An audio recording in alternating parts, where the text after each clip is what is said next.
Hey everyone and welcome! Today, we're diving deep into Baclofen.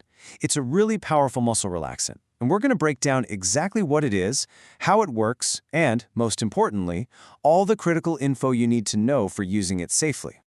So, at its heart, Baclofen is all about solving a very specific and, honestly, often debilitating problem. We're talking about severe muscle spasticity. This isn't for your everyday cramp after a workout. This is for serious, ongoing muscle spasms that can totally disrupt someone's life. All right, here's our game plan. We'll start with what Baclofen actually treats, then we'll get into the side effects and how to administer it the right way. After that, we'll cover the really crucial instructions for patients, what drugs and conditions don't mix with it, and we'll wrap up with the single most important warning you need to hear about this medication. Okay, first things first, what is Baclofen actually for? Let's get right into its specific therapeutic purpose. Baclofen is a really targeted solution.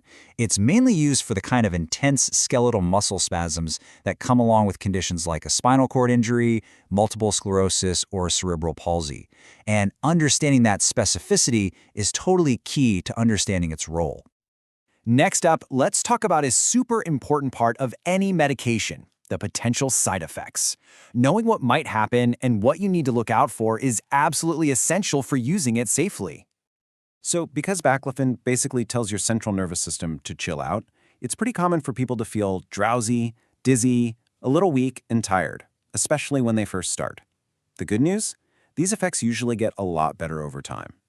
Some other things to be aware of are nausea, constipation, and sometimes urinary retention. Now, I really need you to focus on this because it's a huge deal. Withdrawal from Baclofen isn't just unpleasant, it's a serious, dangerous reaction. And check out the massive difference here. Stopping the oral pills can lead to things like psychosis and seizures, but abruptly stopping the intrathecal form, that's the one delivered right into the spinal fluid, well, that can actually be fatal. Okay, so knowing those risks, how do we use this medication so it's both effective and safe? That brings us to the proper protocol for administration. Just think of it like this. Start low and go slow. It's kind of like climbing a mountain. You have to acclimatize. That means you start with a really low dose, you increase it bit by bit, and you always take the oral pills with some food or milk. And of course, when it's time to stop, you have to taper off slowly over 1 to 2 weeks to avoid that dangerous withdrawal. And to put a number on it, the dose is usually increased gradually up to a typical maximum of 20 milligrams, taken about 3 or 4 times a day. This careful, slow increase really helps minimize those initial side effects we just talked about.